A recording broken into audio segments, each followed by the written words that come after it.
আসসালামু আলাইকুম রহমতুল্লাহ ইন আলহামদুলিল্লাহ সালাতু ওয়াসসালামু আলা রাসূলিল্লাহ ওয়া বা'দ ফাউযু বিল্লাহি মিনাশ শাইতানির রাজিম বিসমিল্লাহির রহমানির রহিম ওয়া ইয়াসআউনা ফিল আরদি ফাসাদান আল্লাহু লা ইউহিব্বুল মুফসিদিন সাদাকতা রাব্বুল আলামিন। কাছে বা দূরে, দেশ বা প্রবাসী, বিশ্বজুড়ে যে যেখানে অবস্থান করে আপনাদের প্রিয় চ্যানেল গ্লোবাল টেলিভিশনের সাপ্তাহিক নিয়মিত আয়োজন ইসলামী প্রশ্নোত্তর অনুষ্ঠান দেখছেন, সকলকে জানাচ্ছি প্রীতি শুভেচ্ছা। দর্শক, কোরবানির ঈদ আমাদের মাঝ থেকে বিদায় নিয়েছে। এরপর আবারও আমরা সাপ্তাহিক নিয়মিত আয়োজনের অনুষ্ঠানে আজকেই আমরা উপস্থিত হয়েছি। আজকে অনুষ্ঠান জোড়া থাকবো আমি ডক্টর মুফতি মোর্শেদ আলম সালেহী, আর আপনাদের জীবন ঘনিষ্ঠ প্রশ্ন উত্তর দেওয়ার জন্য ইসলামিক উত্তর অথবা এর বাহিরে যে কোনো ইসলামী সংক্রান্ত বিষয় জানার জন্য আমাদের স্টুডিওতে একজন ইসলামিক স্কলারকে আমরা দাওয়াত দিয়েছি আপনাদের প্রশ্নের উত্তর দেওয়ার জন্য। আসুন আমরা পরিচয় হয়ে নিই। সে আমাদের অতিথির সাথে রয়েছেন হজরত মাওলানা মুফতি আব্দুল লতিফ শেখ, প্রধান মুহাদ্দিস, দারুন নাজাত সিদ্দিকিয়া কামিল মাদ্রাসা, ডেমরা, ঢাকা। আসসালামু আলাইকুম ওয়া রাহমাতুল্লাহ।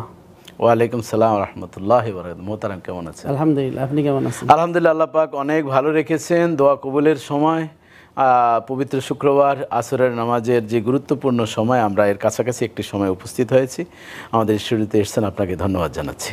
আপনাকেও ধন্যবাদ। দর্শক, আমরা আলোচনা করব আজকের গুরুত্বপূর্ণ একটি বিষয় নিয়ে, যেটি আমাদের বর্তমানে সবচেয়ে বেশি আলোচিত বিষয়, দুর্নীতি, অর্থাৎ নীতি বহির্ভূত কাজ, নীতিহীন কাজ।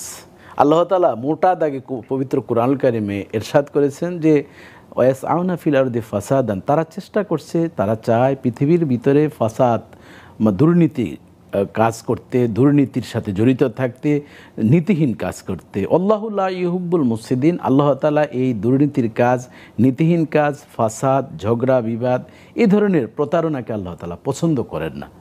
এই জন্যেই আজকের আলোচনার বিষয় নির্ধারণ করা হয়েছে দুর্নীতি রোধে ইসলামের বিধান। এ বিষয়ে অথবা এর বাহিরে যে কোনো ইসলামী বিষয় আপনারা জানতে পারবেন আমাদের এই global TV Islamic show Facebook পেজে অংশগ্রহণ করে, অথবা আমাদের যে কতগুলো স্ক্রিনে দেওয়ার নাম্বার আছে এই নাম্বারে আপনারা ফোন করতে পারবেন। আমরা জানতে চাচ্ছি এখন আমাদের অতিথির কাছে যে, মোহতারাম, আপনার কাছে শুরুতেই আমার জানার একটি বিষয় যে আমরা দেখতে পাচ্ছি দুর্নীতি, আমরা টক শোতে যাই, পত্রিকা খুলি, দেখি যে একটার পর একটা দুর্নীতির বিভিন্ন অভিযোগে আমাদের বিভিন্ন যারা একসময় শাসন করেছেন, শক্তভাবে দেশকে পরিচালনা করেছেন, তাদের কথা আমরা শুনতে পাচ্ছি, এবং এক একজন বিশাল অর্থের পাহাড় জমিয়ে আজ আমাদের বিভিন্নভাবে সরকার এবং বিভিন্ন স্থানে প্রশ্নবিদ্ধ করে তুলেছেন। এই যে দুর্নীতি বলতে কী বোঝায়, এই সম্পর্কে যদি বলতেন। আলহামদুলিল্লাহ, ওয়াসসালাতু ওয়াসসালামু আলা রাসূলিল্লাহ ওয়া বা'দ। দুর্নীতি কি, এই বিষয়ে আপনি জানতে চেয়েছেন, বা আমাদের সম্মানিত যারা দর্শক শ্রোতা আছেন তাদের জ্ঞাতার্থে জানাতে চাই যে দুর্নীতি যদি শাব্দিক অর্থে আমরা বুঝি নীতির বহির্ভূত কাজ, যেটাকে ইংলিশে আমরা করাপশন বলি, আরবিতে ফাসাদ শব্দটি এর কাছাকাছি অর্থ, অর্থাৎ অর্থ আত্মসাৎ করা, অবৈধভাবে ক্ষমতা অপব্যবহার করে সম্পদের মালিক হওয়া, এগুলো দুর্নীতির মধ্যে পড়ে। অর্থাৎ সেটা প্রশাসনের হোক, অথবা কোনো ক্ষমতা থাকুক, অথবা কোনো অর্থের নিজের ভয় না থাকা মানুষকে এই দুর্নীতিপরায়ণ করে তোলে। বিশেষ করে দুনিয়ার এই যে বিস্ময় বা তার যেই সম্পদের আকাঙ্ক্ষা, তার বড় হওয়া, এই মানসিকতা তাকে অনেক সময় অবৈধভাবে অর্থ উপার্জন করতে উদ্বুদ্ধ করে। জি মোহতারাম, এর সাথে আমি একটু বলতে চাচ্ছি, আমরা যদি, আপনি তো বললেন যে নীতির বহির্ভূত কাজ, নীতিহীন কাজগুলোই দুর্নীতির অন্তর্ভুক্ত। আমরা যদি শুরুতেই পারিবারিকভাবে যদি শুরু করি, আমরা দেখতে পাচ্ছি নীতিহীন কাজগুলো কিন্তু পরিবার থেকে অনেক সময় শুরু হয়। যেমন ধরুন, একটি ছেলে একটি মেয়ে, কোনো ঘরে যদি সন্তান থাকে, তাহলে ছেলেকে যেভাবে দেখভাল করা হয়, খরচ করা হয়, মেয়ের ক্ষেত্রে কিন্তু খানিকটা আমরা কম দেখি। আবার যদি দুই ভাই থাকে, যে একজন পড়ছে স্কুল অথবা কলেজে, আরেকজন মাদ্রাসায় পড়ছে, দেখা যায় যে মাদ্রাসায় যাকে পড়ছে তাকেও কিন্তু মানে পরিবার থেকে একটু আলাদাভাবে এত কি খরচ লাগে, এই যে এই ধরনের, সেগুলো কি এই দুর্নীতির, পারিবারিক দুর্নীতির অন্তর্ভুক্ত কিনা, এই সম্পর্কে যদি একটু বলতেন।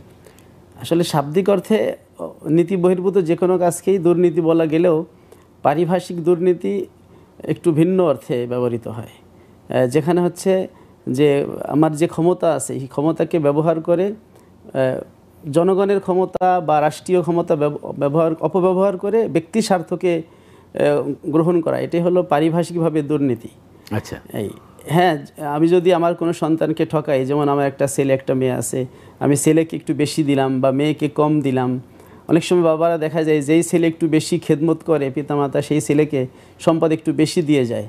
এটা কোরআনের দৃষ্টিতে দুর্নীতি বা ফাসাদের অন্তর্ভুক্ত হবে, কারণ আল্লাহ তাআলা পবিত্র কোরআনে কে কতটুকু অংশ পাবে সবটা লিখে দিয়েছেন।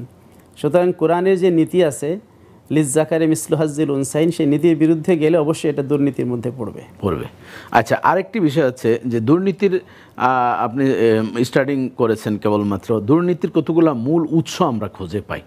ধরেন রাজনৈতিক কিছু প্রভাবের কারণেও এই দুর্নীতিটা হয়ে থাকে। তো এই যে কতগুলো উৎস রয়েছে, এক এক করে যদি এই উৎসগুলো বলতেন যে দুর্নীতির উৎসগুলো কি কি আমরা এখন দেশে যেভাবে দেখতে পাচ্ছি, আপনি কোথায় যাবেন সব জায়গায় দুর্নীতির আশ্রয় আমরা নিচ্ছি, এ সম্পর্কে যদি একটু বলতেন। দুর্নীতির মনে করেন আমরা যেভাবে পারিভাষিক সংখ্যাটা জানলাম যে ক্ষমতার অপব্যবহার, তো ক্ষমতা বিভিন্নভাবে হয়। যেমন রাজনৈতিক একটা ক্ষমতা আছে, কেউ যদি সরকারে থাকে তার ক্ষমতা থাকে, কেউ যদি উচ্চ পদস্থ কোনো পদে চাকরি করে সেটা তার একটা ক্ষমতা, প্রশাসনিক ক্ষমতা, সেটা শিক্ষা প্রতিষ্ঠান হোক, সেটা কোনো প্রশাসন হোক বা অন্য যত বড় প্রতিষ্ঠান হোক, প্রতিষ্ঠানের প্রধান অথবা উচ্চপদস্থ কেউ যদি তার সেই সরকারি ক্ষমতা অপব্যবহার করে ব্যক্তির স্বার্থে অনেক কিছু করে, তাহলে সেটা অবশ্যই দুর্নীতির একটা ক্ষেত্র। অনুরূপভাবে অর্থনৈতিক ক্ষেত্রে যেমন ব্যাংক ব্যবস্থা বলেন, সেখানে জনগণ তাদের আস্থার জায়গা হিসেবে টাকা পয়সা রাখে। এখন যদি ব্যাংকের ডিরেক্টররা সেই টাকাগুলোকে হাতে নিয়ে যায়, ব্যাংকে দেউলিয়া করে দেয়, এটাও কিন্তু একটা দুর্নীতির একটা জায়গা, যে সে মানুষের আস্থা নষ্ট করলো। রাসূল পাক সাল্লাল্লাহু আলাইহি ওয়াসাল্লাম বলেছেন, লা ঈমানা লিমান লা আমানাতা লাহু, যার আমানতদারিতা নাই তার ঈমান নাই।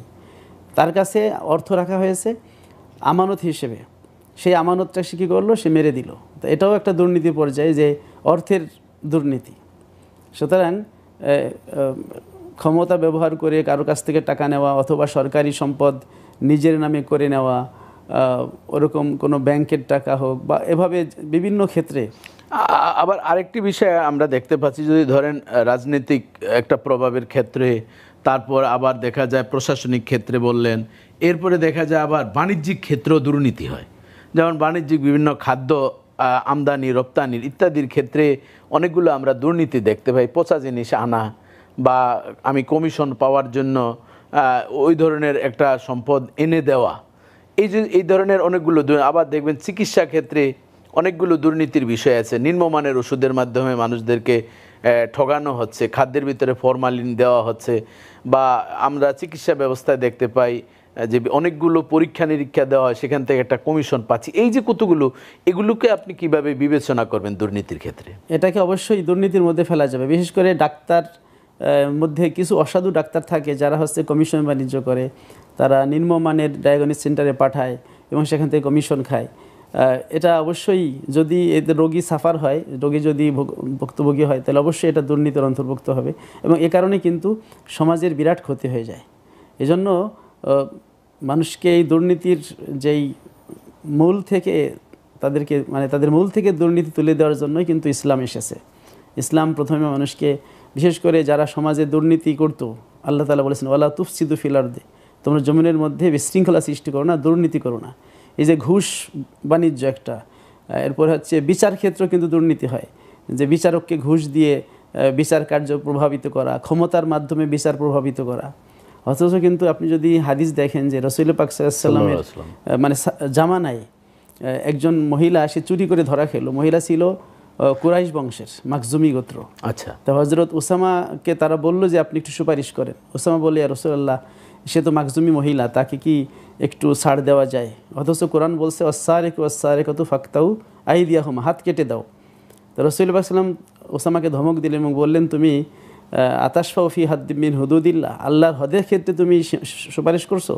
জেনে রাখো, ওয়ালাউ আন্না ফাতিমাতা বিনতা মুহাম্মদ সারাকাত লাকাতাতু ইয়াদাহা, যদি আল্লাহ নবীর মেয়ে ফাতিমাও চুরি করে, আমি মুহাম্মদ সাল্লাল্লাহু আলাইহি ওয়াসাল্লাম তার হাত কেটে দিব। এই যে বিচার বিভাগের স্বাধীনতা বা বিচার বিভাগের কঠোরতা এবং হচ্ছে আপনার বিচার বিভাগের যেই শাস্তি প্রদানের যেই স্বাধীনতা, এগুলো কিন্তু সমাজ থেকে দুর্নীতি প্রতিরোধের একটা মাধ্যম।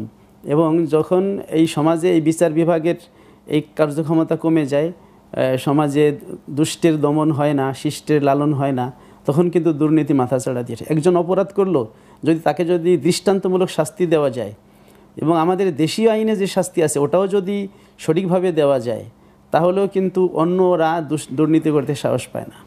তো আমাদের চিকিৎসা ক্ষেত্র বলেন, ব্যাংকিং লেনদেন বলেন, ব্যবসা বাণিজ্য বলেন, বিচার বিভাগ বলেন, প্রশাসন বলেন, বিভিন্ন ক্ষেত্রে আসলে রন্ধ্রে রন্ধ্রে দুর্নীতি জড়িয়ে আছে। এবং শিক্ষা খাত, যেখানে মানুষ গড়ার কারিগর, এই শিক্ষা প্রতিষ্ঠানটা দেখবেন যত্রতত্র প্রতিষ্ঠান হচ্ছে, সেখানে নাম দিয়ে একটি ব্যবসায়িক প্রতিষ্ঠান, শুধু টাকা কামানোর উদ্দেশ্য থাকে, কিন্তু দেখা যায় আমাদের আউটপুট আমরা তেমন পাচ্ছি না।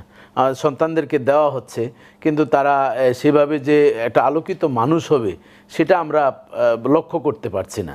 এবং ইউনিভার্সিটি লেভেলেও যাবেন, সেখানে যে রিসার্চ বা গবেষণা করা, যে পরিমাণ তথ্য উপাত্তের প্রয়োজন উচ্চতর ডিগ্রির ক্ষেত্রেও সেটা আমরা দেখতে পাচ্ছি না। এটাকে আপনি কীভাবে বিশ্লেষণ করবেন?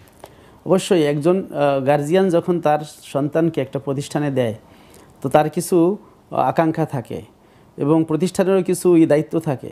আচ্ছা, কারণ সে তো টাকা দিয়েই পড়াচ্ছে, সে যদি ফ্রিও পড়ায় সরকারিভাবে, সেটা তো একটা বিষয়। সে যদি টাকা দিয়ে পড়াচ্ছে, ফ্রি তো আসলে কেউ পড়ে না, কারণ সেখানে সরকার টাকা দেয়, এখানে গার্জিয়ান টাকা দিচ্ছে। আচ্ছা, তো এই টাকার বিনিময়ে সে যে শিক্ষাটা পাবে, মানসম্মত শিক্ষা, সেটা তাকে দিতেই হবে। তো এক্ষেত্রে যদি শিক্ষক অথবা কর্তৃপক্ষ যদি মানসম্মত শিক্ষা দিতে ব্যর্থ হয়, অথবা শিক্ষার্থীদের শুধু টাকা লোপাট করাই তাদের উদ্দেশ্য হয়, তাহলে এটাকে দুর্নীতির মধ্যে ফেলার সুযোগ আছে, কোনো সন্দেহ নেই। এবং সেই যে টাকাটা দিয়ে, টাকা তো কামাই করছে, আপনি দেখতে পাচ্ছেন যে আমরা অফিসের ফাইলগুলো চলছে না, যদি উৎকোচ দেওয়া হয় তাহলে চলে। শিক্ষা খাতেও দেখা যায় যে টাকা যাদের ভালো পেমেন্ট করা হয় তাদেরকে নাম্বার বেশি দেওয়া হয়, বা আপনি কোচিং বাণিজ্যে যাবেন, সেখানেও কিন্তু যে সংশ্লিষ্ট টিচার ক্লাস নিচ্ছেন তার কোচিংয়ে যদি সে ভর্তি হয় তাহলে কিন্তু তাকে ভালো নাম্বার দেওয়া হয়, প্রশ্নের সাজেশন দেওয়া হয় না, নতুবা দেওয়া হয় না। এই বিষয়ে আমাদের কি জাতির উদ্দেশ্যে বা দর্শকদেরকে আমরা কি বলতে পারি, যারা এই বাণিজ্যিকভাবে শিক্ষাটাকে একটা পণ্য হিসাবে টাকার জন্য যারা ধান্দা করছেন, তাদের কি পরিণতি হবে? আসলে শিক্ষকের কাছে শিক্ষা একটা আমানত। সুতরাং আল্লাহ তাআলা বলেছেন, ইন্নাল্লাহা ইয়ামুরুকুম আন তুআদ্দুল আমানাতি ইলা আহলিহা, তোমরা আমানতকে তার যথাযোগ্য জায়গায় আদায় করো।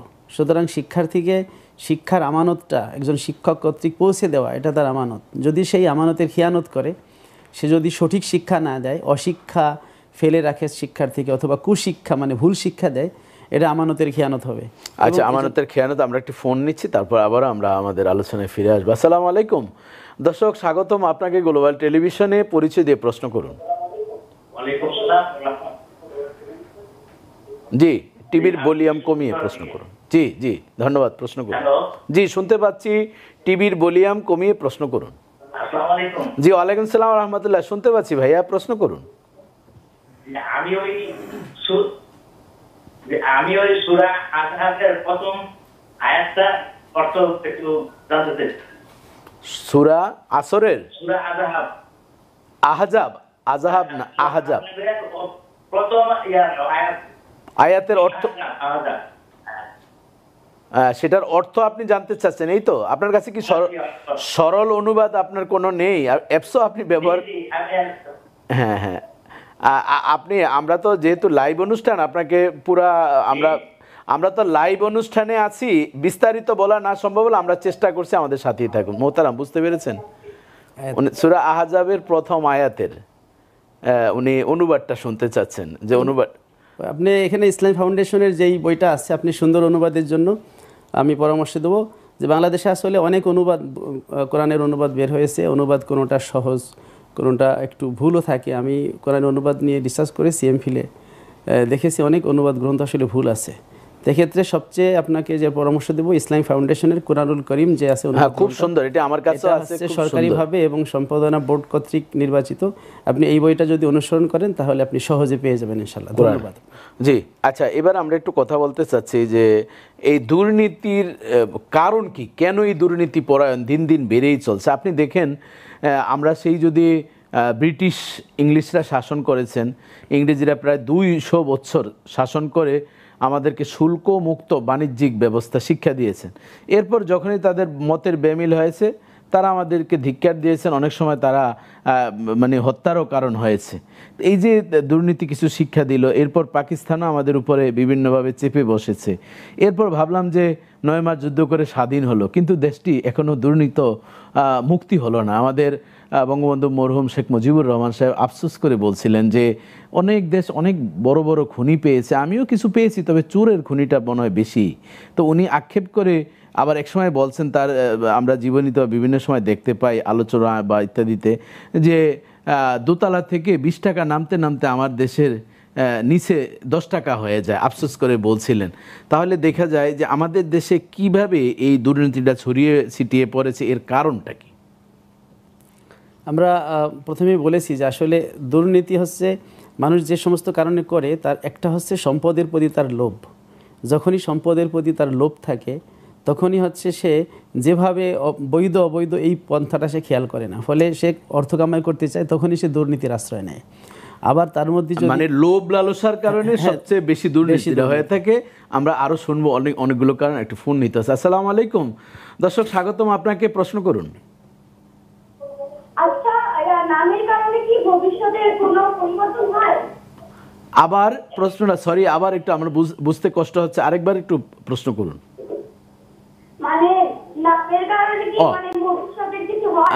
ধন্যবাদ, আমাদের সাথেই থাকুন। আমরা বলছি মোহতারাম, মানে নামের কারণে, যেমন ধরেন অনেক সময় বিভিন্ন ধরনের নাম রাখে যেটা শরীয়ত মতো না, তো এই ধরনের নামের কারণে কি কোনো তার জীবনে কোনো প্রভাব বিস্তার করে? জি জি, ধন্যবাদ প্রিয় দর্শক, আপনি খুবই সুন্দর এবং জীবন ঘনিষ্ঠ একটি প্রশ্ন করেছেন। যে নাম, আসলে ইসলামী শরীয়তে নাম একটি গুরুত্বপূর্ণ বিষয়। রাসূল পাক সাল্লাল্লাহু আলাইহি ওয়াসাল্লাম বলেছেন, আহসিনু আসমাকুম ফাইন্নাকুম তুদাউনা ইয়াউমাল কিয়ামাতি বিআসমাইকুম ওয়া বিআসমাই আবাইকুম।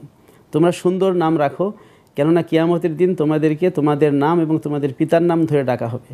তাহলে দেখেন যে নামের প্রভাব কিন্তু কিয়ামতে যাবে। রাসূল পাক সাল্লাল্লাহু আলাইহি ওয়াসাল্লামের কাছে এক মহিলা আসলো, জিজ্ঞেস করলেন তোমার নাম কি? বলল যে আমার নাম আসিয়া। আসিয়া মানে পাপী। নবী বললেন না, তোমার নাম হচ্ছে জামিলা, সুন্দর। মাশাআল্লাহ। তো এইভাবে একজন হযরত সাঈদ ইবনে মুসাইয়াব, ওনার দাদা, ওনার নাম ছিল হাজান। হাজান মানে দুশ্চিন্তা। নবীজি বললেন যে তোমার নাম সাহাল। তো সাহাল মানে সহজ সরল, তার নামটা চেঞ্জ করে দিলেন। কিন্তু এই লোকটা যখন বাড়ি গেল, তার দাদার বাবা বলল যে না, আমি আমার বাবার যে নাম রাখছে হাজান, সেটা আমি পাল্টাবো না। তো না পাল্টানোর কারণে হযরত সাঈদ ইবনে মুসাইয়াব রাহমাতুল্লাহ আলাইহি, যিনি প্রখ্যাত তাবেঈ ছিলেন, উনি বলেন যে আমাদের পরিবার থেকে দুশ্চিন্তা কখনোই যায় না। ওই যে আল্লাহর নবী সাল্লাল্লাহু আলাইহি ওয়াসাল্লাম তার হাজান নামটা চেঞ্জ করে দিয়েছেন, কিন্তু সে চেঞ্জ করেনি। ফলে নামের একটা প্রভাব আছে। আপনি দেখবেন যে ভালো মানুষের নামের সাথে নাম মিলিয়ে রাখলে সেই নামের একটা প্রভাব সেটা আসে। জি, ধন্যবাদ আপনাকে, যে সুন্দর গুছিয়ে উত্তর দিয়েছেন। আচ্ছা, যে দুর্নীতির যে কারণগুলো উল্লেখযোগ্য, একটি বলছেন যে লোভ লালসা এবং উচ্চ বিলাসিতা, আরেকটি, এরপর আরো অনেকগুলো কারণ আছে, এক এক করে যদি। আরেকটা কারণ হচ্ছে যে মানে হালাল হারামের যেই তমিজ বা পার্থক্য, হারামের যেই মারাত্মক ক্ষতি পরিণাম সম্পর্কে না জানা। আচ্ছা, কারণ সে যদি জানতো যে হারাম খাইলে আমার কি হবে, একজন সকল মানুষের জন্য হারাম নিষিদ্ধ, বিশেষ করে অ্যাজ এ মুসলিম আমাদের জন্য তো আরও মারাত্মকভাবে নিষিদ্ধ। আল্লাহ তাআলা তো বলেছেন কুলু মিনাত তাইয়্যিবাতি ওয়া আমালুস সালিহা, এবং আল্লাহ তাআলা এই আদেশটা নবীদেরও দিয়েছেন, ঈমানদারও দিয়েছেন, তোমরা হালাল খানা খাও, নেক আমল করো। ওয়ালা তাকুলু আমওয়ালাকুম বাইনাকুম বিল বাতিল, জি, মানে যাতে অন্যায়ভাবে যাতে কোনো খাবার আহার না করে। এবং ইবাদতের 10 ভাগের 9 ভাগ হল হালাল খানার মধ্যে। যদি কোনো ব্যক্তি হালাল খানা না খায়, তার কিন্তু ইবাদত কবুল হয় না। অনেক সময় দেখা যায় যে হারাম কামাই করে, আবার দেখা যায় মসজিদও সামনের কাতারে থাকে। আমরা মসজিদের সামনের কাতারে একটা পজিটিভ দিক, এটাকে আমরা অ্যাপ্রিশিয়েট করি, কিন্তু তাকে অবশ্যই হারাম থেকে বাঁচতে হবে। এবং আল্লাহ রাসূল তাও বলেছেন যে কসবুল হালাল ফারিদাতুম বা'দা ফারিদা, আল্লাহর যতগুলো ফরজ, নামাজ, রোজা, হজ, যাকাত, আমরা শুধু এই নিয়ে কিন্তু বসে আছি, কিন্তু এর সাথে হালাল উপার্জন করাটা আল্লাহ রাসূল কিন্তু ফরজ বলছেন। এই যে এখানে আপনার সাথে আরেকটু আমি সংযোগ করতে, যে আল্লাহ রাসূল এমনও বলছেন যে যার পোশাক ক্রয় করলো 1 দিরহাম, যদি তার হারাম থাকে, সেই পোশাক পরিধান করে ইবাদত করলে সেটাও কবুল হবে না। তাহলে আমরা তো অনেক সময় দেখছি অনেকে প্রতি বছর হজে যাচ্ছেন, যে আমি 1 বছর যা গুনাহ করলাম হজে গিয়ে মাফ হয়ে গেল, এই ধরনের অনেকের চিন্তা আছে। এই হজ কি কখনো কবুল হবে? এটার উত্তর অবশ্যই আপনি দিবেন, তো একটু ফোন নিতে হচ্ছে। আসসালামু আলাইকুম দর্শক, স্বাগতম আপনাকে, প্রশ্ন করুন। আসসালামু আলাইকুম। জি, ওয়ালাইকুম আসসালাম ওয়া রাহমাতুল্লাহ। জি বোন, প্রশ্ন করুন। আমার মা মারা গেছে, আমি এখন কি আমল করব যে আমার মায়ের কবরে পৌঁছে যাবে? জি বোন, ধন্যবাদ। আপনি জীবন ঘনিষ্ঠ প্রশ্ন করেছেন। মায়ের জন্য ভালোবাসা সন্তানের, এটি হচ্ছে আমাদের আউটপুট। ইনশাল্লাহ উত্তর পাবেন। মোহতারাম, জি মায়ের জন্য, মা ইন্তেকাল করেছেন, কি আমল করতে পারেন বোন? একজন মা বাবা মারা গেলে সন্তানের অনেক দায়িত্ব আছে, তার মধ্যে একটা দায়িত্ব হলো সন্তানের জন্য দোয়া করা। নবীজি বলেছেন ওয়ালাদুন সালিহুন ইয়াদউ লাহু, নেককার সন্তান যদি পিতামাতার জন্য দোয়া করে তাহলে মৃত্যুর পরে সেই দোয়াটা পায়। আরেকটা হলো যে পিতামাতার পক্ষ থেকে দান সাদাকা করা। যে একবার হযরত সাদ এসে নবীজিকে বলে, ইয়া রাসূলুল্লাহ, আমি বাড়ি ছিলাম না, আমি সফর থেকে এসে দেখি আমার মা মারা গেছে, আমি কিছু করতে পারিনি, আমার মায়ের জন্য কি করতে পারি? নবীজি বলেন তার জন্য তুমি একটা কূপ খনন করে, আরব দেশে পানির অভাব ছিল, যে কূপ খনন করে পানি মানুষকে বিলিয়ে দাও। এজন্য সদকায়ে জারিয়া যদি আপনি করতে পারেন বোন, যেমন একটা টিউবওয়েল আপনি দিলেন, কোনো মসজিদে মাদ্রাসায় আপনি কোনো খাবারের ব্যবস্থা করা, বাচ্চাদেরকে কিতাব কিনে দেওয়া, পোশাক কিনে দিলেন, ভবন নির্মাণ করে দিলেন, যাত্রী ছাউনি করে দেওয়া, অর্থাৎ জনকল্যাণমূলক কাজ বা দিনের যে সমস্ত কাজ হলো স্থায়ী, সে ধরনের কোনো কাজ যদি আপনি করেন যেটা আপনার মায়ের পক্ষ থেকে আপনি দান করলেন, তাহলে এটা সদকায়ে জারিয়া হলে সেটা ইনশাআল্লাহ সে পাইতে থাকবে। এবং আল্লাহ তাআলা তো দোয়া শিখিয়ে দিয়েছেন, রব্বির হামহুমা কামা রব্বায়ানি সগীরা। শৈশবে মা বাবা যেমনি আদর করে লালন পালন করেছে, আল্লাহ কবরের জিন্দিগানিতে সেভাবে মা বাবাকে আদর করে। এইভাবে আল্লাহ রাসূল বলছেন, কোনো নেক সন্তান দোয়া করে চোখের পানি ছেড়ে দিলে জমিনে পড়ার আগেই কিন্তু আল্লাহ তাআলা কবরের আযাব মাফ করে দেন, লাঘব করে দেন। ধন্যবাদ আপনাকে। আমরা ওই যে প্রশ্ন করেছিলেন বা আমি যে লিঙ্কটি দিয়েছিলাম যে গুনাহ করে আবার সে হজে যাচ্ছেন, এটি মাফ হবে কিনা, আমরা বিস্তারিত আলোচনা শুনবো। তবে আমাদেরকে বিরতিতে যেতে হচ্ছে, বিরতির পর। দর্শক আমাদের সাথে ধৈর্য ধরে অনেকক্ষণ পর্যন্ত আমরা এই দুর্নীতি কি, দুর্নীতির মূল উৎস এবং দুর্নীতির যে কারণগুলো, কেন আমরা দুর্নীতিগ্রস্ত হচ্ছি, দেশ জনগণ হচ্ছে, এ বিষয় নিয়ে আমরা কথা বলছিলাম। ইনশাআল্লাহ আরও আমরা বলবো, তবে বাকি অংশ বিরতির পর আমাদের সাথেই থাকুন।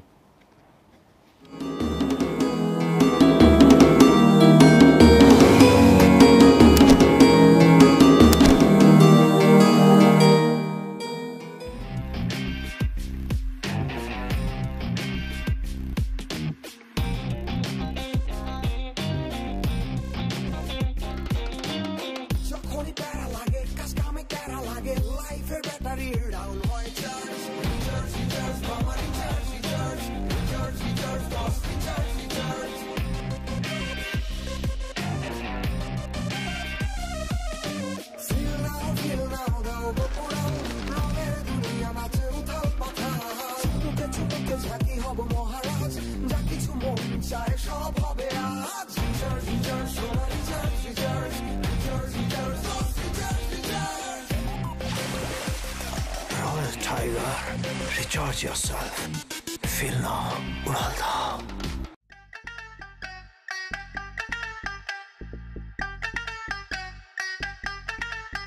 আপনি যে একটা বউ পাইছেন, লাখ এক। এরকম বউ হয় না, বানাই নিতে হয়। স্বামী ভক্ত বউ।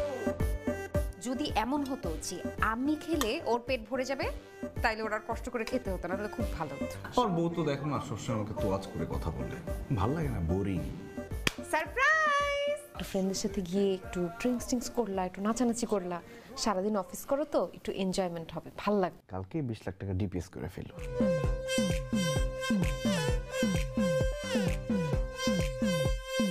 জামাই হইল গিয়া বিরাট বড় কইজালা মানুষ। তোমাকে নিয়ে আমি চা কফি খেতে যাব না, ফুল কোর্স ডিনারে যাব। দাও দাও, চুমু দাও। মানে বিয়ে করছো দেখে তোমার একটা গার্লফ্রেন্ড থাকবে না, এটা কি হয় বলো?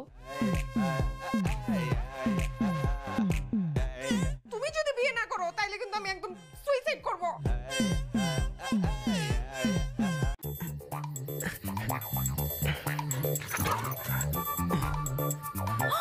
এই সময় চকোবাইটস কি করব বলো, খুব খেতে ইচ্ছে করছিল তো খাও। আরে না, জানোই তো চকোবাইটস শেয়ার না করে খাওয়া যায় না।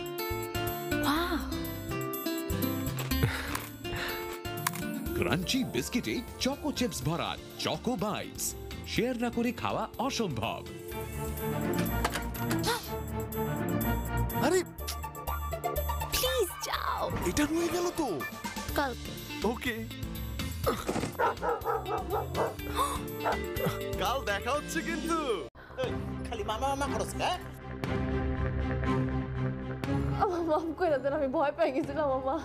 তোমার কার লোকের সম্পর্ক আছে কিনা, কারো তুমি ভালোবাসা কিনা, কিছু আছে কিনা, তুমি কেউ ছিল, কেউ নাই।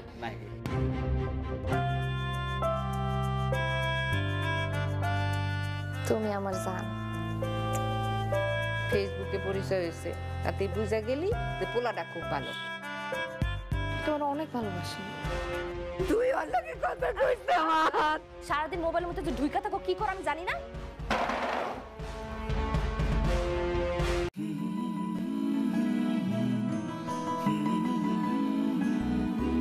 রোদ্দুর মাখা ঝলসানো দিন যখন সময় থমকে যায়, হঠাৎ তুমি ঝড় হয়ে এলে আমার দু চোখ চমকে চায়। ফিজা ফিজা ফিজা ফিজা হোক যত হোক তাপতা জীবনে। দর্শক, ফিরে এলাম বিরতির পর। আমাদের সাথে ছিলেন, ধন্যবাদ আপনাদেরকে। আলোচনা করছি দুর্নীতি রোধে ইসলামের বিধান। এ বিষয় নিয়ে আলোচনা করছেন দেশের একজন ইসলামিক স্কলার, রয়েছেন হযরত মাওলানা মুফতি আব্দুল লতিফ শেখ। মোহতারাম, বিরতির পূর্বে আপনাকে আমি একটি প্রশ্ন করেছিলাম যে অনেকেই আছেন যে গুনাহ করছেন। রাসূলুল্লাহ সাল্লাল্লাহু আলাইহি ওয়াসাল্লাম বলছেন, মান হাজ্জা ফালাম ইয়ারফুস ওয়ালাম ইয়াফসুক রাজা কামা ওয়ালাদাতু উম্মুহু, যে রফাস জৈনাচারমূলক কাজ করলো না, নাফরমানি করলো না, এরকমভাবে হজটা সঠিকভাবে করে আসে, সে যেমন নবজাতক সন্তান জন্মগ্রহণ করলে যেমন নিষ্পাপ সেরকম হয়।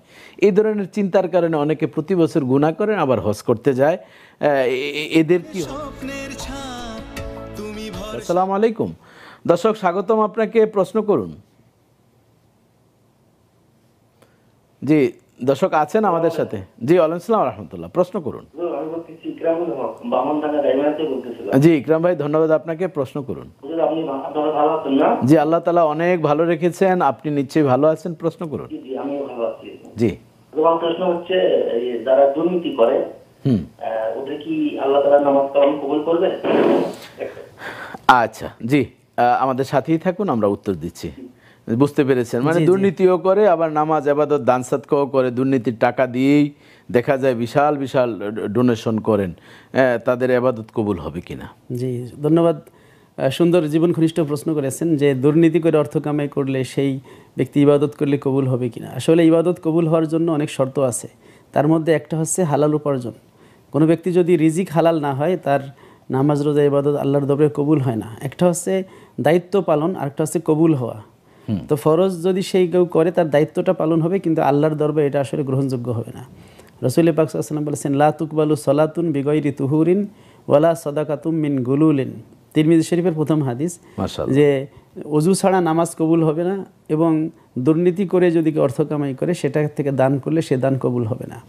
ওভাবে একটু আগে আপনি যে হাদিসটা বললেন যে যদি কেউ 10 দিরহাম দিয়ে একটা পোশাক ক্রয় করে, যার 1 দিরহাম যদি সেখানে হারাম থাকে, তো এই পোশাক গায়ে দিয়ে নামাজ পড়লে তার নামাজ হয় না। তাহলে মূল কথা আমরা বলতে পারি, দুর্নীতির টাকা দিয়ে ইবাদত করলে বা দান করলে সেটা কবুল হবে না, এবং হারাম টাকা দিয়ে সওয়াবের নিয়ত করলে এটা গুনাহগার হবে। আরেকটি ফোন নিতে হচ্ছে। আসসালামু আলাইকুম দর্শক, জি প্রশ্ন করুন। আমার প্রশ্ন হচ্ছে জি, যে কোরআন শরীফ আল্লাহর বিধান, এটা আমাদের নবীদের উপরই এটা নাযিল হয়েছে। জি, তো এটার নাম তো কোরআন শরীফ, কিন্তু এই যে বুখারী শরীফ, তিরমিজি শরীফ, মুসলিম শরীফ, এটা তো হুজুরের বাণী, আর ওটা তো আল্লাহর বাণী। আল্লাহর বাণী এটা তো কোরআন শরীফ, এটা তো রাসূলের মাধ্যমে হয়েছে। কিন্তু এই তিরমিজি শরীফে কেন হইলো, তারপরে বুখারী শরীফ কেন হইলো, মুসলিম শরীফ কেন হইলো? এটা তো মুহাম্মদ শরীফ হওয়ার কথা ছিল। আচ্ছা আচ্ছা, ধন্যবাদ আপনাকে।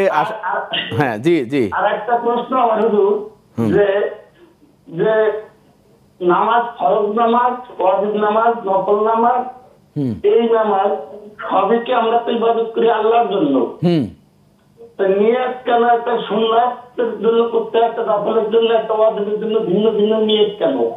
এই দুটো প্রশ্ন হুজুর আমার। আচ্ছা, যাই হোক, আপনি চমৎকার একজন গবেষক, এই সুন্দর যেমন মোহাম্মদ শরীফ। আসলে মূলত প্রথমে আপনাকে বলবো, আমরা উত্তর দেওয়ার আগে, কোরআন শরীফ বলতে কোথাও নেই। কোরআনুল কারিম, কোরআন মাজিদ, এটি হচ্ছে কোরআনের নামের সাথে আমরা যেটা কোরআন শরীফ বলি, এটি হচ্ছে আমাদের দেশের একটা পরিভাষা। এই জন্য আপনি নিশ্চয়ই বুঝতে পেরেছেন, আমরা কোরআন শরীফের সাথে তিরমিজি শরীফ মিলাই না। বাকিটা মোহতারাম আপনার কাছে, বুঝতে পেরেছেন মনে হয়? জি জি, কোরআনে বলা হয়েছে বাল হুয়া কোরআনুম মাজিদ ফি লাউহিম মাহফুজ। কোরআনের ক্ষেত্রে আল্লাহ তাআলা মাজিদ এবং কারিম শব্দ ব্যবহার করেছেন। শরীফ শব্দটা অর্থগতভাবে কাছাকাছি, সুতরাং কোরআনের সাথে শরীফ বললে এটা জায়েজ আছে। তবে কেউ যদি চায় যে আমি কোরআনে আল্লাহ যে শব্দ ব্যবহার করেছেন মাজিদ এবং কারিম এটা ব্যবহার করব, তাহলে এটা আর উত্তম হবে এক। তবে শরীফ বলাও বৈধ আছে। আর দ্বিতীয় কথা হচ্ছে রসুল পাক সাল্লাল্লাহু আলাইহি ওয়াসাল্লামের বাণীকে মোহাম্মদ শরীফ বলা হবে, তাহলে কোরআনকে তো আল্লাহ শরীফ বলা হয় নাই, তাই না? কোরআনকে তো কোরআন শরীফ বলা হয়েছে। ফলে কোরআনকে যেমন আল্লাহ শরীফ বলা হয় নাই, তো রসুলের বাণীকে মোহাম্মদ শরীফ বলার যুক্তি নাই। দ্বিতীয়ত তিরমিজি বুখারী বলা হয় এই জন্য যে ইমাম তিরমিজি ওই হাদিসের গ্রন্থটাকে সে সংকলন করেছেন, এই জন্য ওই লেখকের দিকে সম্পর্কিত করে ওই গ্রন্থটির নাম জামেউত তিরমিজি বলা হবে, সংক্ষেপে তিরমিজি বলি আমরা, কিন্তু মূল নাম হলো সুনানুত তিরমিজি বা জামেউত তিরমিজি। মূল নাম হলো সহিহুল বুখারী, এর মূল নামটা আরো অনেক বড়, সংক্ষেপে সহিহুল বুখারী বলি। বা সিয়াসেতার যে কিতাবগুলো আছে এটা প্রত্যেকটাই যারা রাইটার লেখক রয়েছেন তাদের সাথে নেসবত সম্পর্কিত করে নামকরণ করা হয়েছে। এই গ্রন্থটা যেহেতু মর্যাদাপূর্ণ, শরীফ মানে হচ্ছে মর্যাদাপূর্ণ। যেমন আমরা মক্কাকে সম্মান করে শরীফ বলি, যদিও মক্কা মুকাররমা মদিনা মুনাওয়ারা, কিন্তু সম্মানের জন্য আমাদের উপমহাদেশে শরীফ মানে হচ্ছে মর্যাদাপূর্ণ, এই শব্দটা ব্যবহার করার সুযোগ রয়েছে। সেই হিসেবে তিরমিজির সাথে শরীফ ইত্যাদি, কিন্তু এখানে মোহাম্মদ শরীফ বলার কোনো সুযোগ নেই। এই ধরনের উনি একজন থিম মেকার, উনি থিম করতে থাকবেন অবশ্যই, আর গবেষণাও করবেন আমাদেরকে এই ধরনের।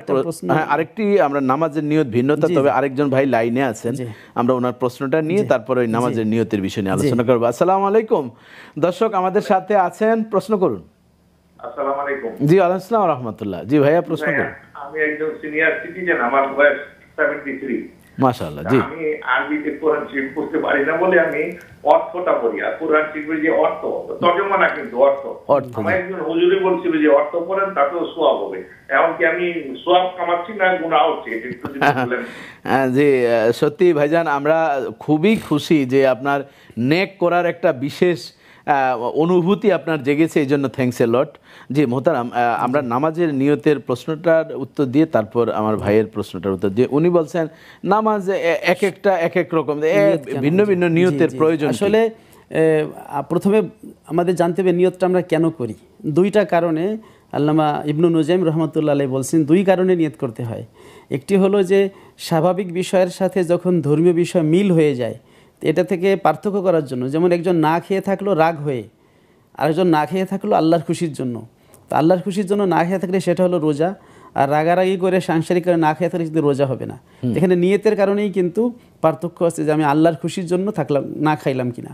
ওইরকম যদি ইবাদত, যদি দুইটা ইবাদত একই রকম হয়ে যায়, যেমন জোহরের নামাজ সুন্নাত নামাজও 4 রাকাত, ফরজ নামাজও 4 রাকাত, আবার যদি আমি গতকালের জোহর কাজা করি সেটাও 4 রাকাত, তো একই রকম ইবাদত, তাহলে এটাকে আমার পার্থক্য করতে হবে।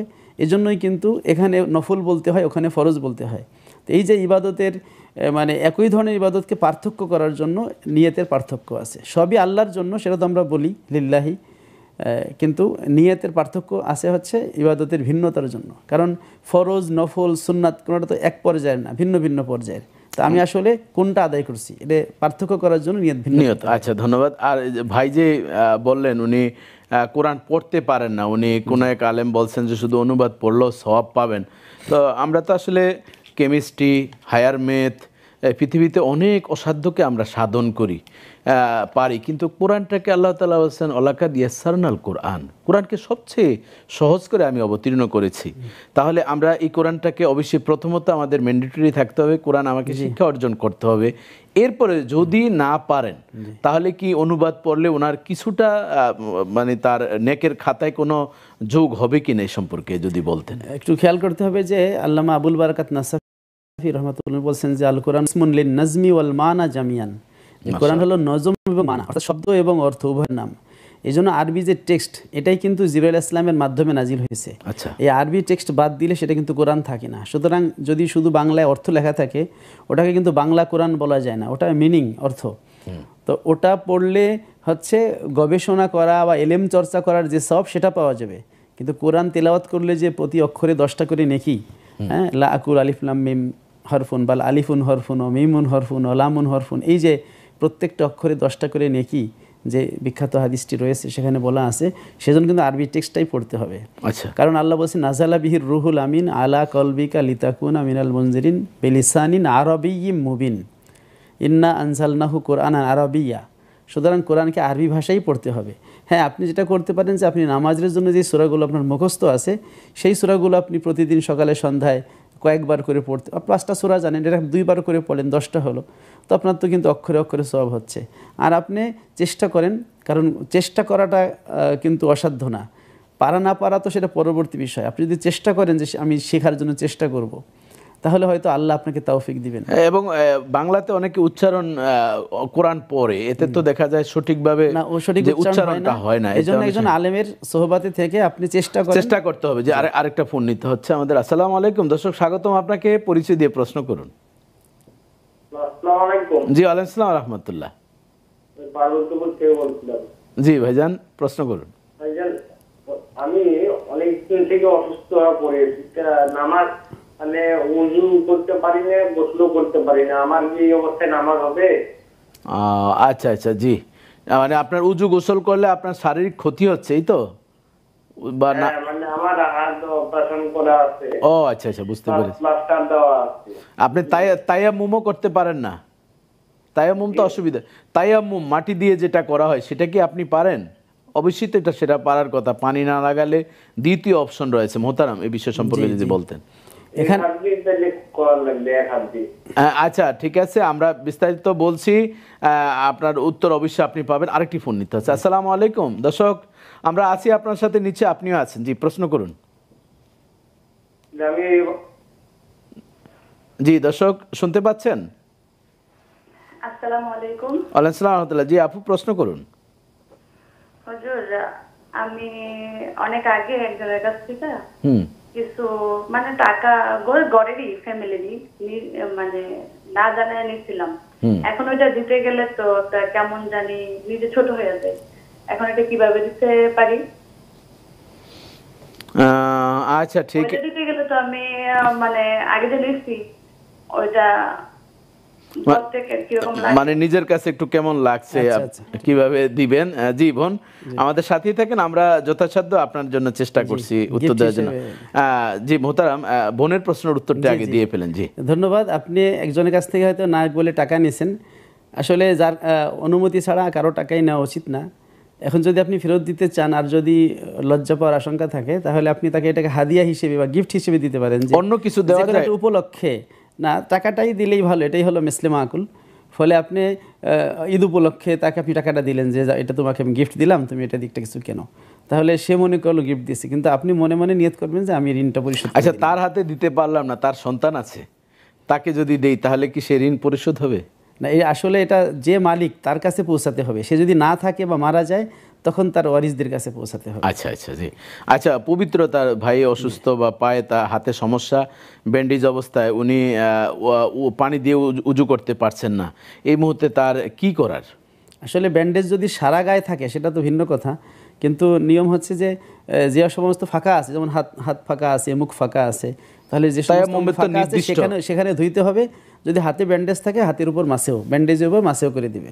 তায়াম্মুমের নিয়মটা যদি একটু বলে দিতেন। আর তায়াম্মুম যদি এমন হয় যে না পানি ব্যবহার করলে তার ক্ষতি হবে, তাহলে সে তায়াম্মুম করবে। তায়াম্মুমের ক্ষেত্রে হচ্ছে নিয়ত করতে হবে যে আমি পবিত্রতার জন্য তায়াম্মুম করতেছি, নিয়ত করে একটা ফরজ। দ্বিতীয়ত 2 হাত এভাবে মাটির উপরে রাখতে হবে, মাটি বা মাটি জাতীয় মানে যে আমরা মাটি জাতীয় বস্তু পরে রেখে, পবিত্র মাটি লাগবে, রাস্তাঘাটে ঠুনকো মাটি দিয়ে হবে, অবশ্যই পবিত্র মাটি সঈদান তাইয়্যিবা রাখার পরে 2 হাত দিয়ে মুখমণ্ডল পুরোটা মাসও করতে হবে। অজুতে যেভাবে পুরোটা আমরা মাসও করি সেভাবে, আর 2 হাত মানে কনুই সহ 2 হাত মাসও করতে হবে, ব্যাস শেষ। 2বার মারতে হবে, প্রথমবারে মুখমণ্ডল, দ্বিতীয়বার হাত। এমন না যে একেবারে বালি দিয়ে পাউডারের মতো লাগানো, এরকম মানে আল্লাহকে বোঝানো আর কি যে আমি চেষ্টা করছি। ধন্যবাদ আপনাকে। আমাদের আরেকটি বিরতির সময় হচ্ছে, বিরতিতে যেতে হচ্ছে, এরপর আবার আমরা আলোচনা করব। জি দর্শক, আমাদের সাথে আপনারা ছিলেন, অনেক সুন্দর সুন্দর প্রশ্নগুলো আপনারা বলেছেন, যেগুলো আমাদেরও যথেষ্ট চাষাবাদ হয় এর কারণে। তো আপনারা আবারও প্রশ্নগুলো গুছাতে থাকেন, এরপর বিরতির পর আসলে অবশ্যই আবার আপনারা প্রশ্ন করবেন, আমরা উত্তর দিব। আমাদের সাথেই থাকুন।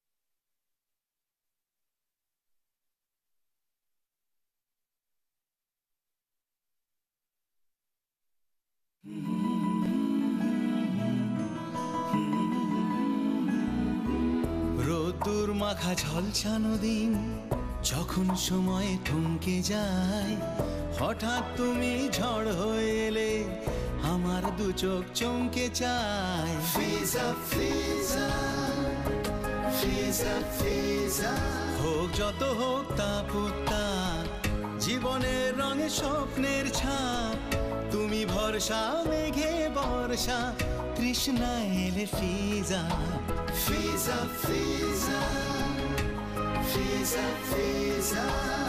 জামাই ছাড়া বিয়ে হওয়া সম্ভব, কিন্তু ফটোগ্রাফার ছাড়া ইম্পসিবল। সাদির খাওয়ান তো গরুর মাংস, মুরগির মাংস, কাচ্চির মাংস খাচ্ছি। রোস্ট কিন্তু করতে হবে, খাবার দাবারে কোনো ছাড়ই দেওয়া যাবে না। ফিরনি এটা কিন্তু দিতে হবে। কম খরচ কোনটা? কম খরচে বিয়ে। মানে আমরা কি ইলেকশনে দাঁড়াইছি? নির্বাচনী প্রচারণার সময় 6 জন মানুষ দেখা যায় না। মায়ের বংশের কথা এখনো তো বলিই নাই।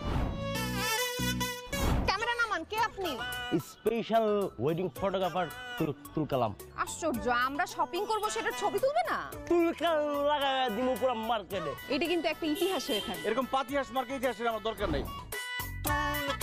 এখন প্রি ওয়েডিং শপিং ফটোগ্রাফি হইছে, আমি ভয় আছি কখন জানি আইসা বলে পোস্ট ওয়েডিং শপিং ফটোগ্রাফি করতে হবে। বিয়েটা যদি একটু বড় হইতো তো দুজনকে একসাথে বিয়ে দিয়ে দিতাম। বিয়ের গেট ধরার অ্যামাউন্টটা ফিক্স হয়ে গেছে, মাত্র 50,000 টাকা। তোমার বিয়ে বিল গেটস এর সাথে হচ্ছে না, এলন মাস্কের সাথে হচ্ছে না। বিশাল একটা বাক্স ঝিলমিল পেপার দিয়ে একটা চাই না, খুইলা ভিতরে দেখবে একটা বদনা। জান জান, এতক্ষণ লাগে কেন? হ্যাঁ, এতক্ষণ কি করতেছিলি তুই? হিসাব করতেছিলি?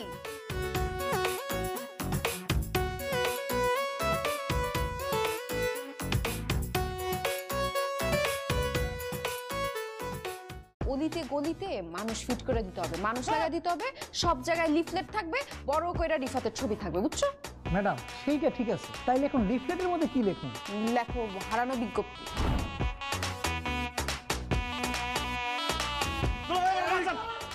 একটা ছেলে বিয়ে করবে না, তাকে জোর করে বিয়ে করাবে? তাইলে সে আমার এত বড় সর্বনাশ করলো কেন? কি এবার সর্বনাশ করে ফেলেছে? দর্শক, ফিরে এলাম বিরতির পর। দেখছেন আপনারা দুর্নীতি রোধে ইসলামের বিধান, এই বিষয় নিয়ে আমরা আলোচনা করছিলাম। মোহতারাম, এর আগে বিরতির আগে একটি প্রশ্ন আমরা লিঙ্ক ধরিয়েছিলাম, আপনার উত্তর দেওয়ার সুযোগ হয়নি। অনেকেরই একটি টেন্ডেন্সি আছে, ঘুষ খাবো, সুদে টাকা লাগাবো, প্রতি বছর হজে যাব, মাফ হয়ে যাবে আমার। এই চিন্তাটা কতটুকু তাদের যথার্থ? ইসলাম কি বলে? এটা খুবই একটা জঘন্য চিন্তা যে আমি হারামা করব আবার হজ করে মাফ করব, এই সুযোগ আসলে নেই।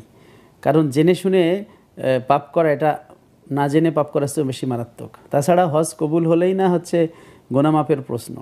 আল হজ্জুল মাবরুর লাইসালাহুল জাযাউ ইল্লাল জান্নাহ, কবুল হজের সওয়াব হলো জান্নাত, কিন্তু শর্ত হলো হজটা কবুল হতে হবে। আর যে কোনো ইবাদত কবুল হওয়ার জন্য শর্ত হলো মাল হালাল হতে হবে। মাল যদি হালাল না হয় তাহলে, কারণ হজ এটা একটা যৌগিক ইবাদত, এটা মোরাক্কাব মিনাল বাদানে ওয়াল মাল, শারীরিক এবং আর্থিক ইবাদত। তো এখানে অর্থটা অবশ্যই হালাল হতে হবে। যেমন মানে হালাল অর্থ ছাড়া মানে হজও কবুল হবে না, কুরবানিও কবুল হবে না, কোনো ইবাদতই কবুল হবে না। আমাদের একটি প্রশ্ন নিতে হচ্ছে দর্শকের কাছ থেকে। আসসালামু আলাইকুম দর্শক, স্বাগতম, আপনাকে প্রশ্ন করুন। ওয়ালাইকুম সালাম। আসসালামু আলাইকুম। জি ওয়ালাইকুম আসসালাম রাহমাতুল্লাহ। কক্সবাজার থেকে বলছিলাম, আমি একটা মহিলা মসজিদ করতে চাচ্ছি, অতএব আমার মা বাবা চাচ্ছে আগে বউ আনতে। আমার নিয়ত ছিল ছোটবেলা থেকে আমি একটা মসজিদ করব, তারপরে বিয়ে করব। এখন কি বিয়ে আগে করব নাকি মসজিদ আগে করব? এখন কি যার মাঝে উদ্বোধন করব তার থেকে কি টাকা নিতে পারবো? আমি টাকা নিতে চাচ্ছি না, গুনাহ হবে কিছু হবে। এখন বিয়ের জি ধন্যবাদ। আপনাকে প্রশ্ন করছি, আপনার বয়স কত চলছে এখন? আমার বর্তমান বয়স চলছে, আমার আইনটি কার্ড অনুযায়ী 24 বছর চলছে। মানে আমার বয়স 40 বছর। 40? না না, 24 বছর। 24 বছর, বুঝতে, জি জি জি বুঝতে পেরেছি। তা আপনি চাচ্ছেন মসজিদ আগে করবেন, তারপর বিবাহ করবেন। আমরা দেখি দুইটির মাঝে সমন্বয় কি করা যায়, আমাদের সাথেই থাকুন। জি জি জি অবশ্যই রাখবেন, এবং আমরা চেষ্টাও করছি এটা আপনার সমাধানের জন্য, আমাদের সাথেই থাকুন। জি জি, এখানে দুইটা বিষয়, একটা হচ্ছে নিয়ত, একটা হচ্ছে মানত। যদি কেউ নিয়ত করে যে আমি একটা আল্লাহর ঘর তৈরি করব, মসজিদ তৈরি করব, তাহলে এখানে তার সুযোগ রয়েছে, সে আগে করুক পরে করুক, বা মোটেও যদি সামর্থ্য না থাকে না করে, কোনো সমস্যা নেই। কিন্তু সে যদি মানত করে যে আমি বিয়ে করার আগে মসজিদ করব, বা আমি মসজিদ না করে বিয়ে করব না, এভাবে যদি মানত করে তাহলে কিন্তু তাকে আগে মসজিদ করতেই হবে, কারণ মানত পূরণ করা ওয়াজিব।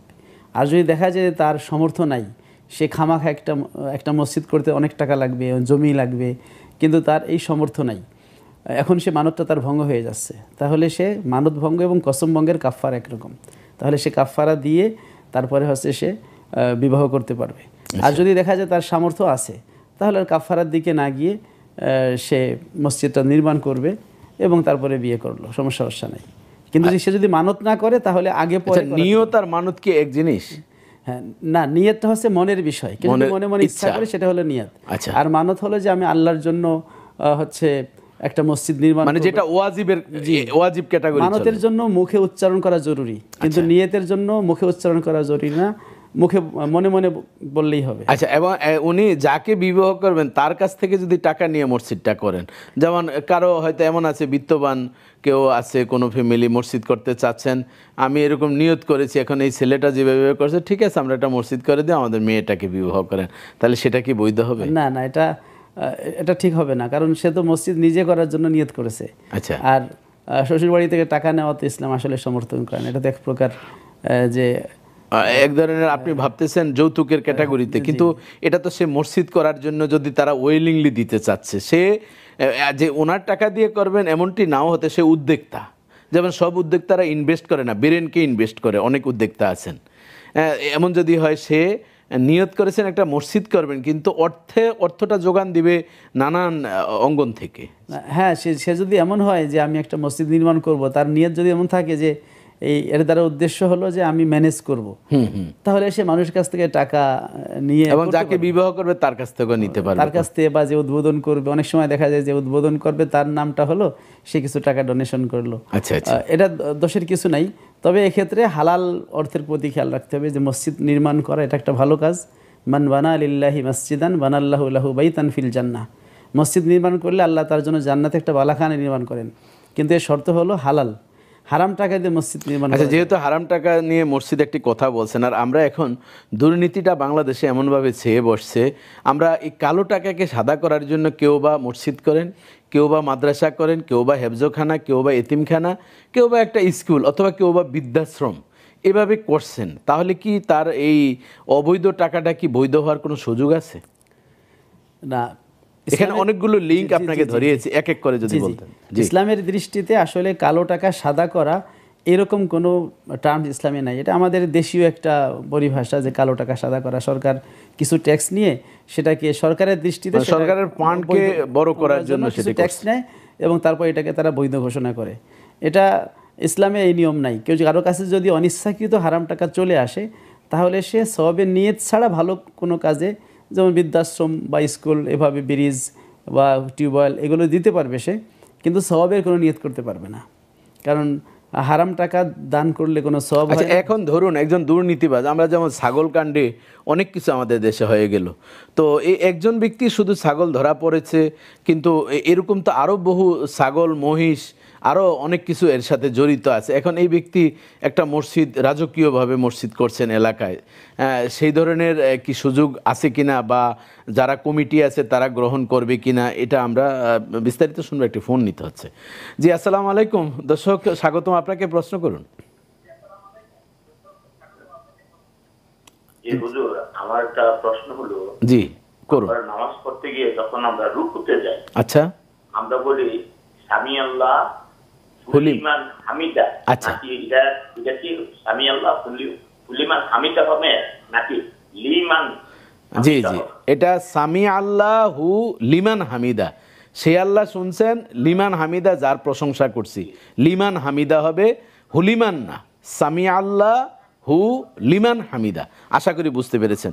জি মোহতারাম, আপনাকে যে প্রশ্ন করেছিলাম, অনেক জায়গায় এই ধরনের দেখা যায় বড় বড় নামধারী, যেমন স্বাস্থ্য অধিদপ্তরের এক ড্রাইভার ছিল, তার আমরা দেখেছি উত্তরা বা কামারপাড়া ওই এলাকায় সে মসজিদের সভাপতি, মসজিদ করেছেন ইত্যাদি। তো এই ধরনের কি খুব সুযোগ আছে, যারা জানেন যে সে একজন সুদখোর, মদখোর এবং দুর্নীতিবাজ, তার টাকা দিয়ে মসজিদের টাইলস করা, কার্পেট ইত্যাদি বা এসি খরিদ করে দেওয়া, এটা কি কোনো সুযোগ আছে কিনা?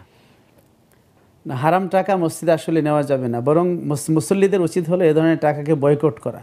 বরং সে যদি এভাবে সামাজিকভাবে বয়কট করে, হয়তো সে এ কারণে ফিরে আসতে পারে যে না, আমি যদি পরিবারের পক্ষ থেকে বয়কট খায়, পরিবার যদি বলে তোমার হারামের মধ্যে আমরা নাই, এলাকাবাসী মুসল্লিরা যদি বলে যে আপনার হারামের টাকা আমরা নেব না, বরং হারামের অট্টালিকার চাইতে ওই হালালের ইট বালুও ভালো, বা কাঁচা মসজিদও ভালো, কারণ এখানে একটা ইবাদতের বিষয়। হ্যাঁ, যদি হালাল টাকা দিয়ে সুন্দর কিছু করা যায় তাতে খারাপ কিছু না। হযরত উসমান রাদিয়াল্লাহু যখন মসজিদে নববীকে পুনর্নির্মাণ করেন, তখন তিনি হাতির দাঁত দিয়ে পিলার দিয়েছিলেন, সেটা হালাল টাকা। একজন বলল যে আপনি মসজিদে এত খরচ করতেছেন, এটা তো অপচয় হবে কিনা। উনি বললেন যে মান বানা লিল্লাহি মসজিদান বানাল্লাহু মিসলাহু ফিল জান্নাহ, যে যত সুন্দর মসজিদ করবে আল্লাহ তত সুন্দর করে বেহেশতে একটা বালাখানা নির্মাণ করবে। মাশাআল্লাহ। এজন্য মসজিদ সুন্দর করার সুযোগ রয়েছে, কিন্তু সেটা অবশ্যই হালাল অর্থে হতে হবে। হালাল অর্থে। কিন্তু সভাপতি, সেক্রেটারি বা মোতাল্লি এরকম আছেন, তারা একেবারে বাংলাদেশের চ্যাম্পিয়ন অর্জন সেঞ্চুরি করেছেন দুর্নীতিতে। এখন ওই মুহূর্তে কি করার? তারা দুইজনই ওই ধরনের দুর্নীতিবাজ। এখন তাদের জনগণ আসলে চাইলে অনেক কিছুই করতে পারে। যদিও মসজিদের কমিটির একজন অমুক তমুক হতে পারে, কিন্তু মুসল্লিরা যদি চায় যে না, আমরা হারাম টাকা নেব না, হারাম টাকার মসজিদে আমরা নামাজ পড়বো না, তাহলে কিন্তু একটা মানে জনগণের জোয়ার উঠতে হবে। এটি আচ্ছা, আমরা দুর্নীতি থেকে উত্তোলনের কি উপায় আছে সংক্ষেপে, যদি আমাদের হাতে একেবারেই সময় কম, এক এক করে যদি বলতেন।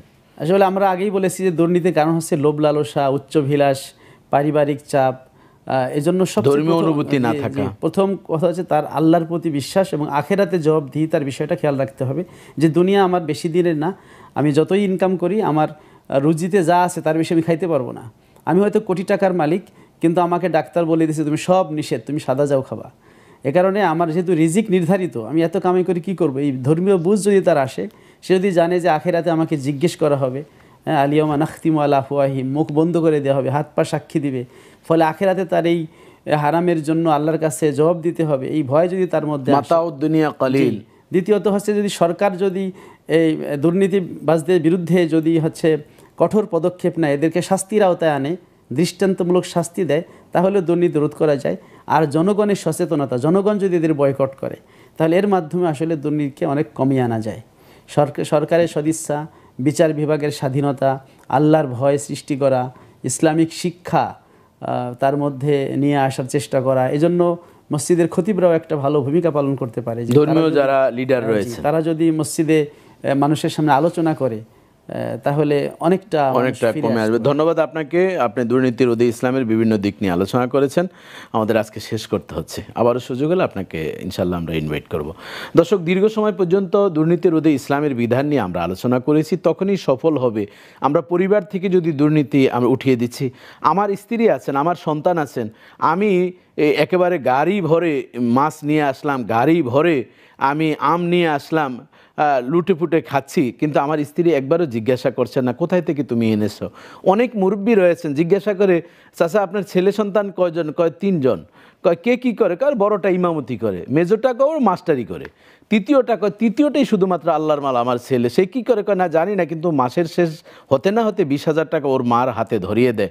দেখে এই ভূয়সী প্রশংসার 6 মাস পরেই সে চলে গেছে কারাগারে এবং পত্রিকার হেডলাইনে চলে এসছে। তাহলে আমাদের বাবা চাচা যারা রয়েছেন, মুরব্বী, তারাও কিন্তু সন্তানের অবস্থান, আয়ের উৎসটা জানতে হবে, স্ত্রী তার স্বামীর উৎস জানতে হবে, সন্তান তার বাবার উৎস জানতে হবে। আর সবচেয়ে বাবা হচ্ছেন বিবেক, কুল্লুকুম রাঈন কুল্লুকুম মাসউলুন আন রাইয়াতিহি, প্রত্যেকে আমরা দায়িত্বশীল, দায়িত্বের বিষয়ে আল্লাহর দরবারে জবাবদিহি করতে হবে। এই থিম, এই চিন্তা আমাদের মাথায় রাখতে হবে। শুধুমাত্র ছাগল কাণ্ড, ওই জমিন, ভোগবিলাসিতা, বিভিন্ন রিসোর্টের মালিক হয়ে 2-4 জন প্রশাসনের ব্যক্তিদের নাম নাই বললাম। এখন কিন্তু এই আমাদের এই দুর্নীতিটা রক্ত মাংসে এমনভাবে মিশেছে, একেবারে আমাদের শরীরের মানে কোষে কোষে পৌঁছে গিয়েছে, জোড়ায় জোড়ায়, উপশিরায় শিরায় পৌঁছে গিয়েছে। এই জন্য আসুন ইসলামী শিক্ষায় শিক্ষিত হই, নৈতিক শিক্ষা, ধর্মীয় অনুভূতি আমাদের মাঝে জাগ্রত করি, সকলেই সচেতন হই। প্রতিষ্ঠানের শিক্ষকরা আগে আমরা নীতিবাদ হব এবং মসজিদ থেকে এই আওয়াজটি হতে হবে। সরকার বাহাদুরও সঠিকভাবে যদি একটু মজবুত আসন নিতে পারেন, অবশ্যই এই দুর্নীতি মুক্ত একটি লাল সবুজের পতাকার দেশ আবারও পৃথিবীতে ছড়িয়ে ছিটিয়ে পড়বে।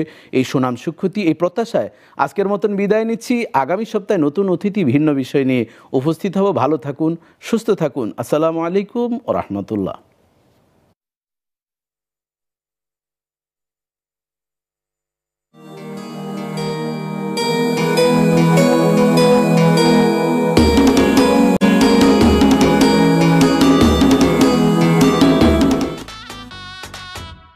কি সর্বনাশ করছিস? গায়ে হাত দিবি না। দেখছেন দেখছেন আমার জীবনের লাল বাতি জ্বালা এখন কি বলতেছে? দুলাভাই আপনি ওটা জিজ্ঞেস করেন আমি কোন জায়গায় লাল বাতি জ্বালাইছি? কোন জায়গায়? ওরা হচ্ছে স্পেশাল ফোর্স সিসিটিভি। সিসিটিভি মানে? তুমি সারাদিন কি করো, কই কই যাও, কাদের সাথে আড্ডা দিয়ে বেড়াও, সবকিছু ওরা আমাকে রিপোর্ট করবে।